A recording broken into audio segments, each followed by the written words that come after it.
For the second time this evening, NBC News is able to make a projection in a battleground state. NBC News now projects that in the battleground state of Georgia in the presidential race, Donald Trump has prevailed in the presidential race in Georgia. So again, of our swing states, we've got This is a big one. It's North Carolina. 16 electoral votes go to former President Donald Trump. He has won the state of North Carolina tonight. Let's get right over to Rick Klein at the board. Let's show our viewers how this played out. North Carolina now in Donald Trump's column, and we can. We have one more state to call. Donald Trump adding to his electoral count.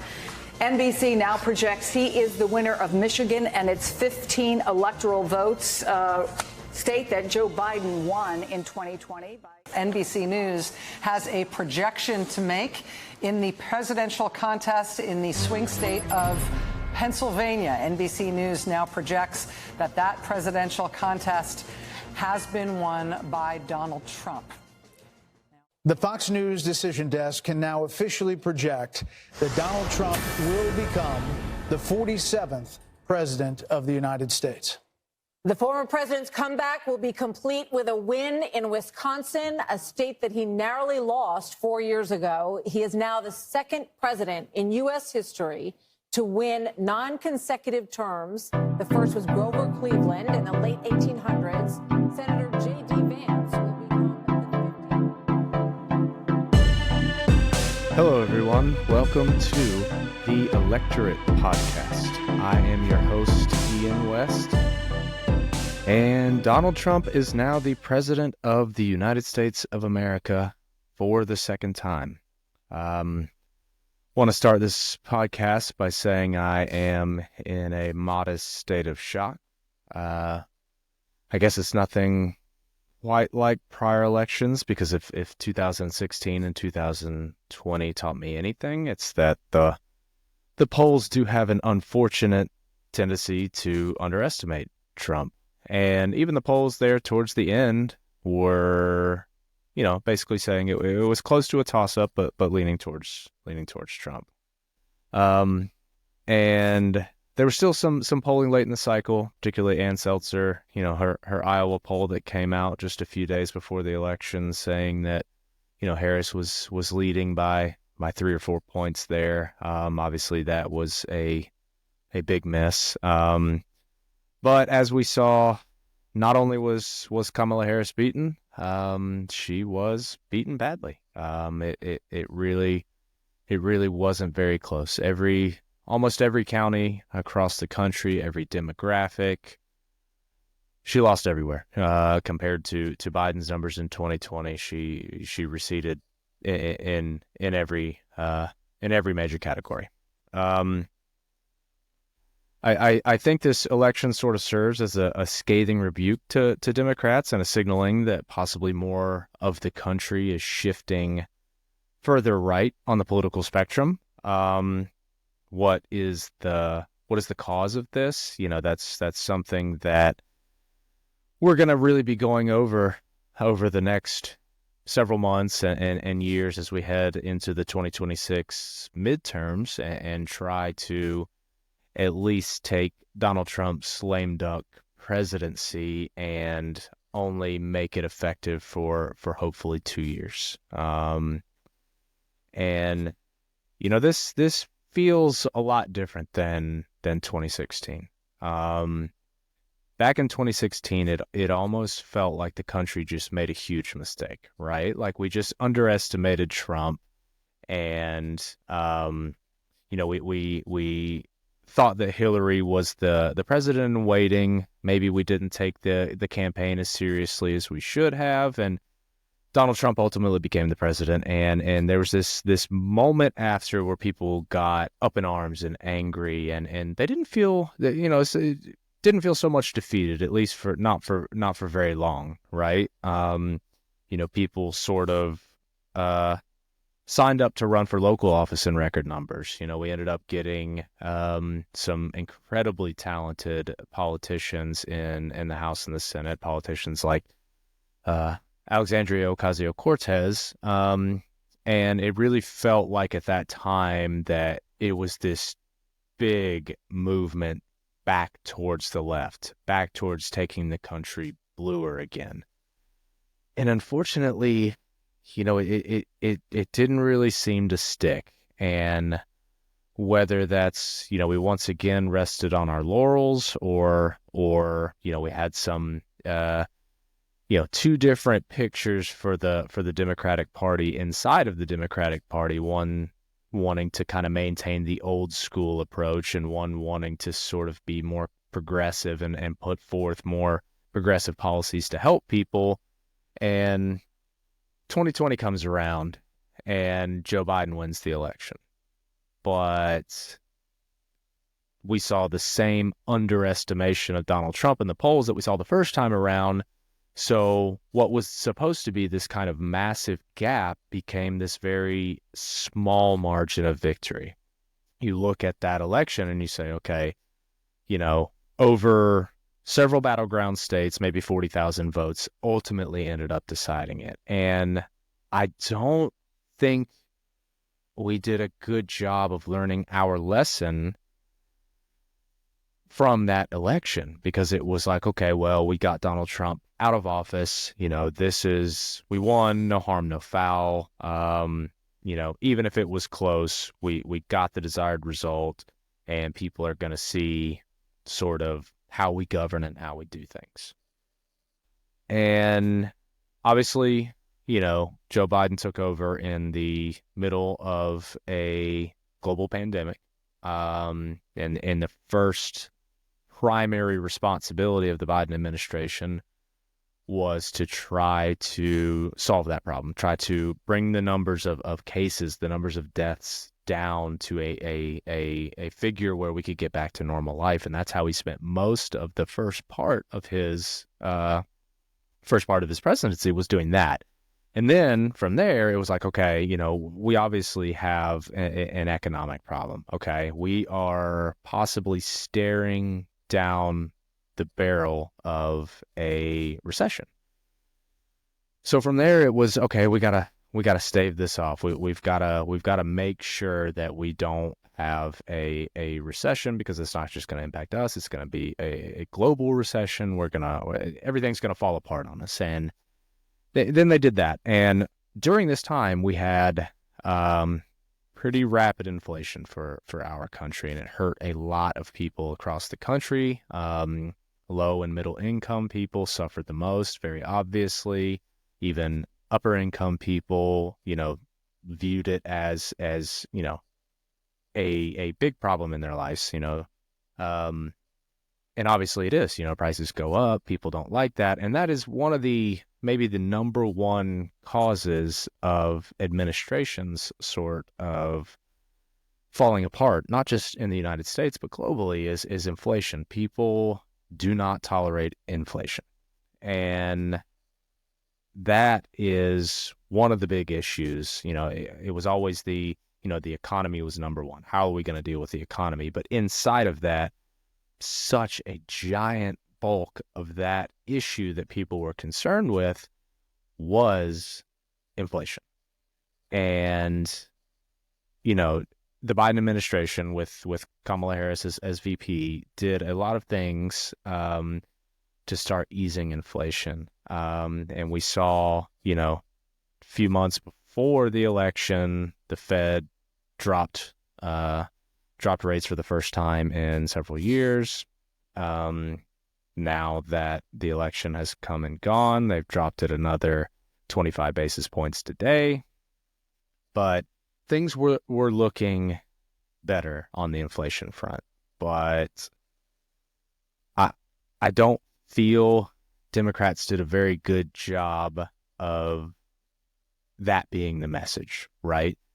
Saying that, hey, Kamala Harris in particular, being like, hey, look, this is what we've done. These are the results of what we have done. And this is what I am going to do moving forward. Okay. And people, voters can be very simple. Not everybody is chronically online. Not everybody's watching 24-hour news. Not everybody's doing, the things that a lot of us do on a daily basis and keep up with this and just know this sort of thing. People get few minutes here and there. Maybe it's on TikTok, maybe it's on Facebook or Instagram, or maybe they watch the news for 20 minutes and, while they're cooking or doing something else or whatever they're doing at home, and it's sort of background noise and they don't really consume it as much. But when it comes time to vote and they sit there and they're thinking about, okay, am I going to vote for Kamala Harris? Am I going to vote for Donald Trump? Well, Kamala Harris was the vice president during some pretty rampant inflation. And if I remember correctly, Donald Trump was president. Everything, prices were good. I felt better about my bills. I didn't have to worry about paying my power bill or my house or whatever it was, and housing was more affordable. We didn't have all these $850,000 houses that used to be $450,000 houses, right? So people sort of remembered that and held Biden and Harris's feet to the fire there. And I think, there's going to be a lot of things that we talk about over the next several. Okay, did she go on, or should she have gone on the Joe Rogan podcast? Did she do enough interviews? Did she have a clear and concise plan for how she wanted to deal with the economy and immigration? Did she do enough to separate herself from the negative aspects of the Biden administration? He was a deeply unpopular president. I think his approval rating is something like 41%, and his disapproval rating is about 58%. So there's so much that can be done, and when you lose in the way that Democrats did this time, I think you have to realize that there's no one size fits all solution. There's no all Republicans hate this one simple trick, right? There's not that. It was a culmination of a lot of things.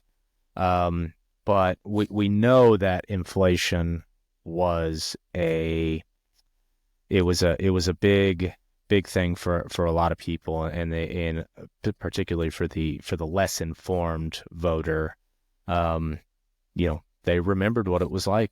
They remember prices under Trump, and they remember prices under Biden and Harris. And so I think that was one of the big things that ultimately ended up kind of dooming the Harris-Walz campaign was, did they do enough there to show that, yes, there was inflation. Yes, I was on that administration. Here's the improvements that we have already made, and here's what I'm going to do when I become president. Another thing that I've seen floated around on social media is that because of Biden's unpopularity as a president of the United States, we should have maybe had an open primary, right?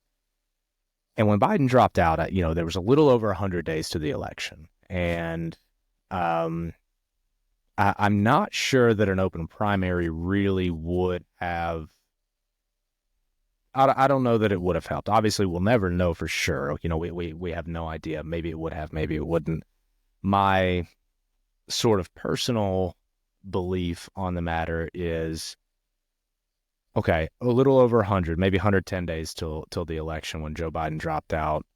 You got to start right then if you're going to have an open primary. You remember the primaries in 2020. Every candidate who was Democrat adjacent wanted to join, that primary and be the one who was running for president, right?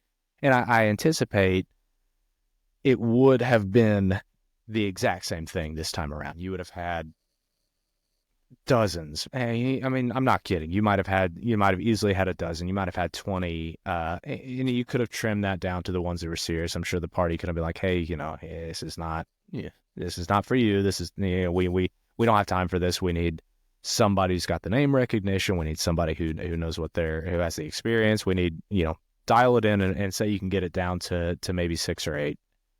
And from there, how long does that primary last? Are you talking a week? Are you talking 2 weeks? Are you talking a month? To put it all together, get the primaries going, have debates, all that stuff, get the votes in. I think you're looking at least a month. Okay, so now you've gone from a little over 100 days down to something more like, 75 or 80 days. Okay, so you finally come away with your candidate. And from there, they have to pick their vice president. They have to start rolling out their messaging, their ad campaigns, their donations.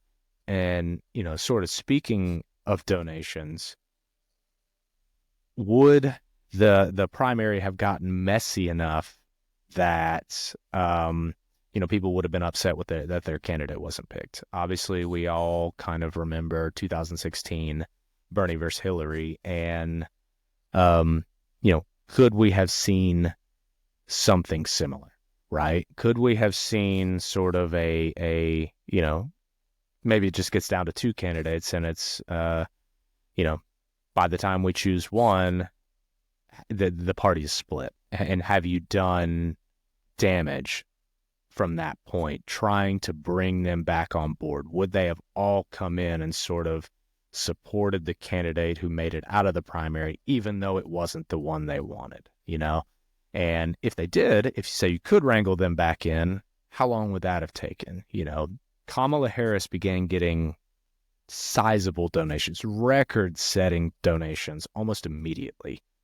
And that was at 109, 110 days, something like that. And now we're talking about maybe a better candidate, but one that probably wouldn't have been as well equipped and certainly would not have had as much time to go out there and introduce themselves to voters, to get their policies out there, to sit down on podcasts, to radio, to travel, news, interviews, town halls, debates, all this stuff. So you're taking an open primary takes what was already an extremely truncated campaign and then condenses it down even further. So for me, I don't think that was the best move. Yes, there was a very deep sort of flawed approach with going with someone from an administration that was as unpopular as Biden's was when it transitioned to her. And she made quite a few gains. She really did. I think the campaign overall was about as good as you could possibly hope for. In 100 to 110 days, if you want to launch and run a campaign for president of the United States and beat Donald Trump, you have to get everything absolutely perfect. And it's just not possible. You're going to have gaffes, you're going to have delays, you're going to do the wrong podcast or not do a podcast at all. One of the big things that that kind of ultimately came back to bite Harris was the interview, I believe it was on The View, where they asked her what she would do differently from the Biden administration. And her response was more or less, I can't think of anything. And they had to know that question was coming, right? They had to know that would be the voters, some of their biggest questions. How are you different from an administration that has caused me to spend more money? I'm suffering from financial anxiety. That question should have been pretty easy to answer. And it kind of goes back to what I was talking about before. Okay, well, here's what we did. But here's what I plan to do. And this is how I'm going to do things better and be more aggressive on solving the inflation issues, solving the economic worries that Americans have. And instead of just saying, I can't think of anything I would have done differently. And that got played God knows how many times. I mean, it was all over the place, and rightly so. And, and then she did the town hall not too long after that, where she had a chance to kind of go back and answer that question again. And it got a little bit better. It was still a little wishy-washy, but it just felt like the campaign should have had a better answer to that question. And they just didn't. And it really fell flat. And even as somebody who followed the campaign extremely closely and, sort of tried to pay attention to every policy position, everything she said, from the down payment assistance to the, giving tax breaks to Black-owned businesses, affordable housing. How are we going to build more housing? Giving, tax incentives to builders to build lower housing. Like all this was, and no tax on tips, that ultimately ended up being something that was taken after the Trump campaign announced it. That's good politics. In my opinion, that's not great policy. It doesn't get at the heart of the issue, but that's a whole nother, separate discussion. But as somebody who's very in tune and plugged in the Democratic environment, I still felt that her policies left a little bit to be desired. And I really felt the messaging, just wasn't there. And that's one criticism that I've had, maybe aside from the Obama era, and he was a generational political talent, is that Democrats are historically pretty bad messengers. And I think this campaign was kind of, encapsulates that. It did not speak to the people that it needed to speak to. Democrats used to be the party of the working party, and you could look at the votes. The working class felt as if Harris was not speaking for them. They felt more like Trump was speaking for them. And in order to get to that point, it's just an abject failure, right? There's no measure by which you can say that Trump is better for the working class. His proposal on tariffs on all imports, that hurts everyone. I mean, it hurts everyone across the board. But who does it hurt the most? It hurts the working class. It hurts laborers. It hurts people who work in manufacturing. And you see the videos out there. You see the people responding to tariffs and not understanding what they are, right? Not understanding that we pay the tariffs as Americans, as consumers. And in the United States of America, if we place tariffs on foreign goods, they don't pay for it. Now, you could argue, and this is what tariffs are for, that their exports will drop. And, that'll hurt them financially. And of course, that is the point of tariffs. But in the short term, when you're already dealing with rampant inflation that you're starting to recover from, tariffs are going to reverse that in an instant and shoot it right back in the opposite direction. And seeing the number of people online in interviews and all this who did not understand that, leads me to believe that the message was not reaching them. People don't know what they don't know, right? And it's our job to educate them as the party of the people. It's our job to make sure that they have that information, and we failed there. We didn't do it. So I think, like I said earlier, there's going to be a lot of sort of, things that we look back on and we figure out as we move forward into 2026 midterms and try to take back the House and see what we can do in the Senate, to try to, kind of nerf Trump's final 2 years a little bit, not let him get carried away too much. But there were, like I said, Kamala Harris ran a good campaign, borderline probably a great campaign. She was up against it from the start. It would have had to be perfect, and it just wasn't, it wasn't perfect. So another big thing that has popped up has been, this, it kind of goes into the Donald Trump doing Joe Rogan's podcast and Kamala Harris not doing Joe Rogan's podcast, right? And Joe Rogan invited her on, but she said no. She said, yes, I'll do it, but you'll have to come out, to me. And he was like, no, I feel more comfortable doing it here in Texas. And it just kind of fell through. she did do the Call Her Daddy podcast. And, that felt pretty good at the time. I was not hyper aware. I knew of the podcast, but I was not aware of the sort of the numbers that they were doing, I think they had just signed a deal with Sirius XM, and how many viewers they were getting on that. And there was a tweet I read today that said, Donald Trump got 45 million views on his interview with Joe Rogan. J.D. Vance got 15 million views on his interview with Joe Rogan.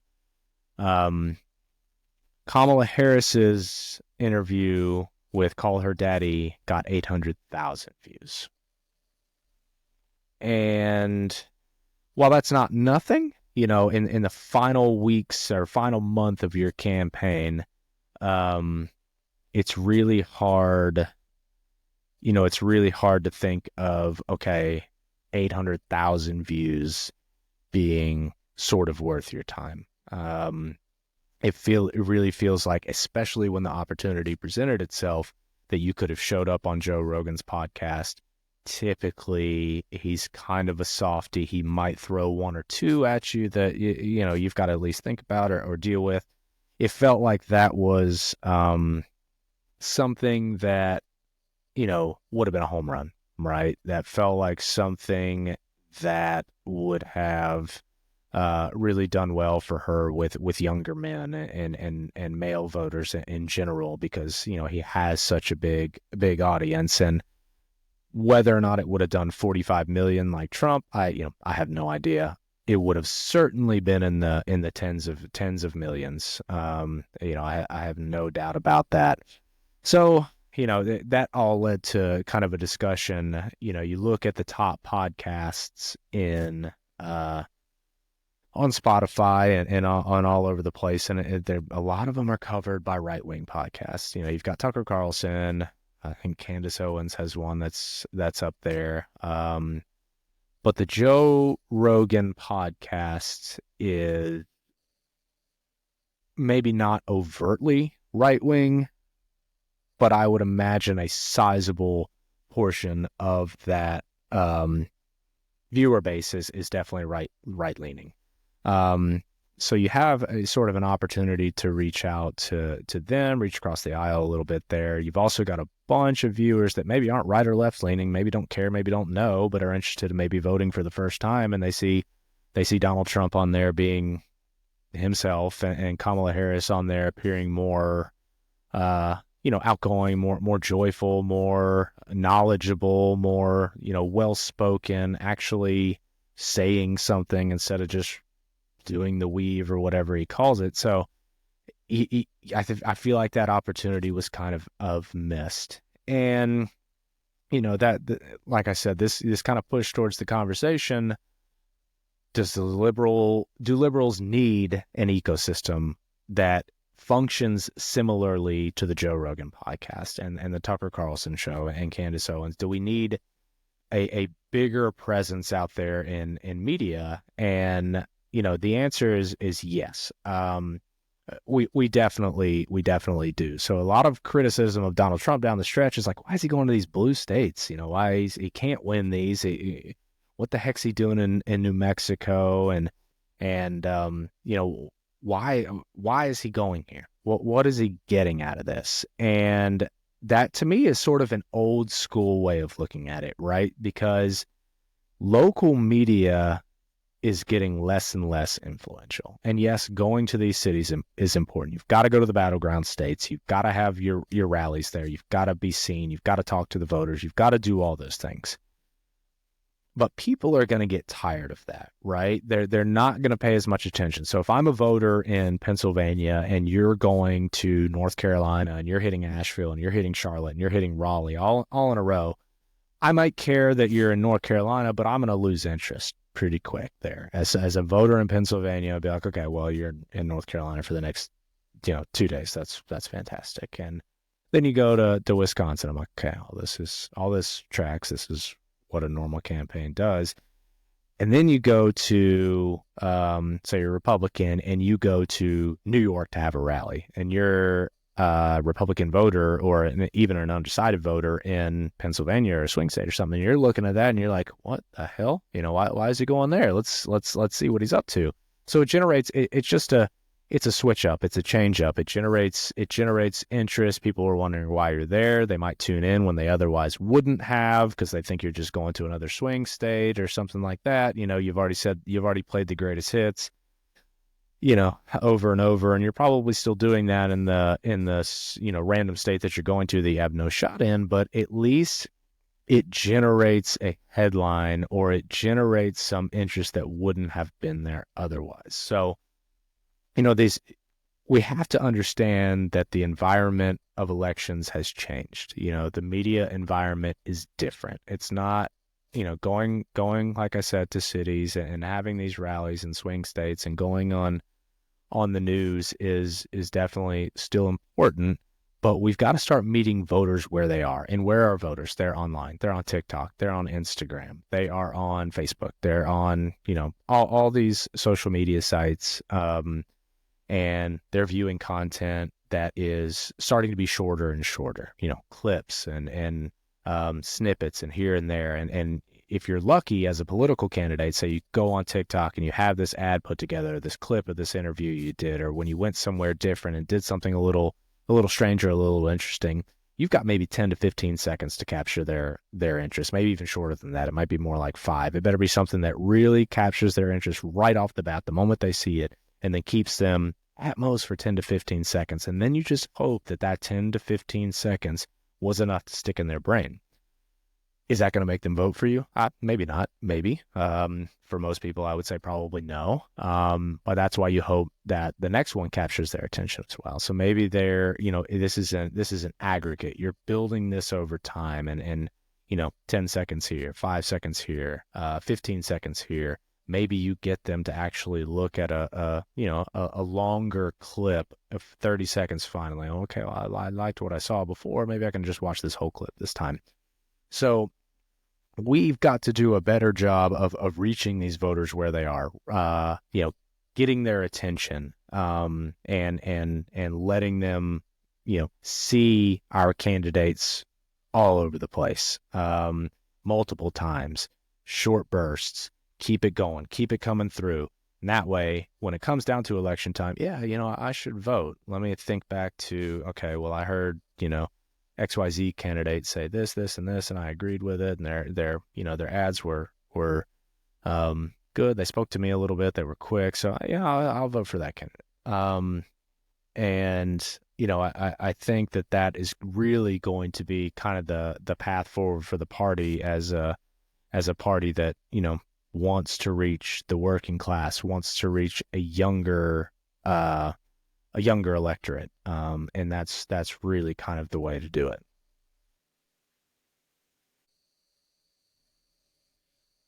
And you kind of look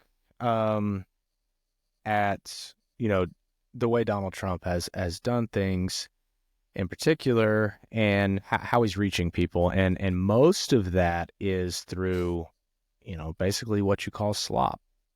These memorable quotes, as offhand and as ridiculous as they are, they're memorable. They stick in your mind. They sort of get burned into your brain, and it happens to me too. I still can picture and hear in my head the exact way he said they're eating the dogs. Those moments stick with you. And when you're trying to get undecided voters or less informed voters, most of what you're trying to do is just name recognition, trying to get them to remember, and it honestly a lot of times feels like Donald Trump is talking to people, regular people, just people that he just sees. That's how Donald Trump is often talking. Now, obviously, he does say things that are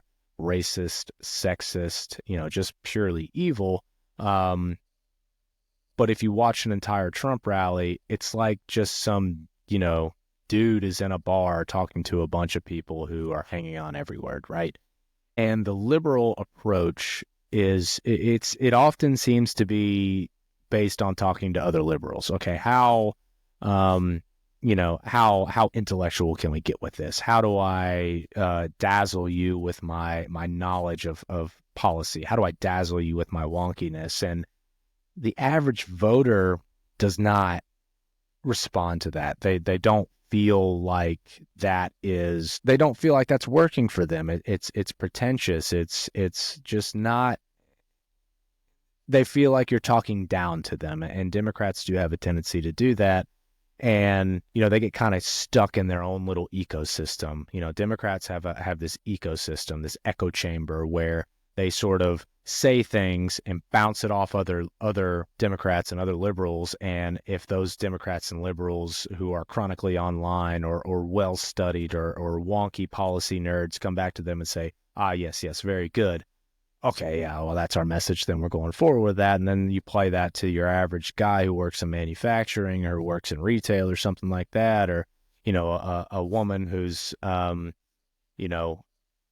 cares about abortion and thinks it's important, but is also, concerned about the economy. And they hear that and they're just like, you're not, outside of saying you agree with a woman's right to her own body, you're not speaking to anything else that I believe in or feel or agree with, because you just feel like you're coming from such a different place than me. You feel like you're coming from somewhere that exists outside of reality. You exist in a textbook or in a university setting or something like that, because it's so elevated and it's so,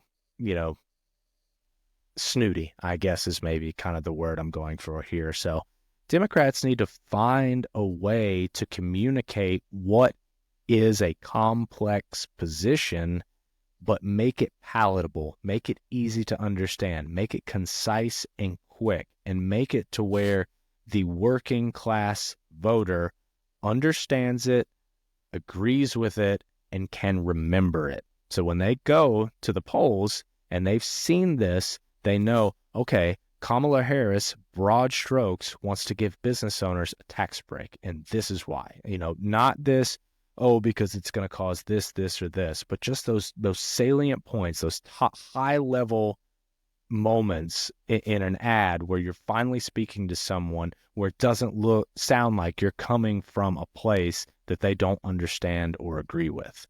So messaging, it's not just having the right message. It's not just having the right knowledge or the right policy or the right position.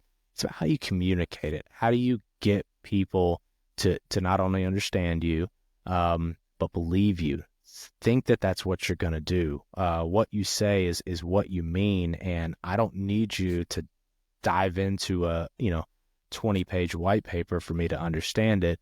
Tell me what you plan to do and why you think it's going to work in clear and concise terms, and I'll decide for myself if I agree with that. So that's all we've got for today.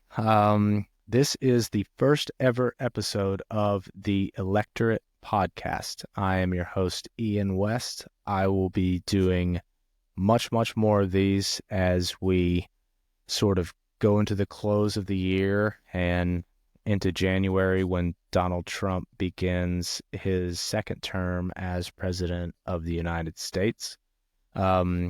I do hope to kind of grow this channel, and I hope to have some discourse with fellow Democrats and sort of find a path forward for the party, find a way that we can all fix this, because things are broken right now.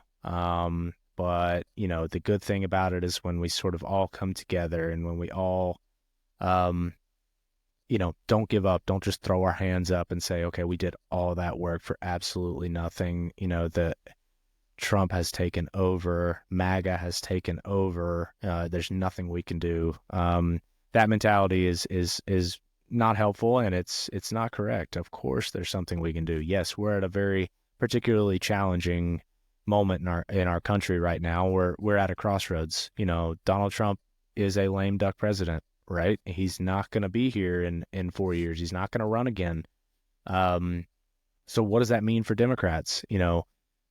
What caused Kamala Harris to fail and what Democrats are going to do, moving forward are two separate but related questions.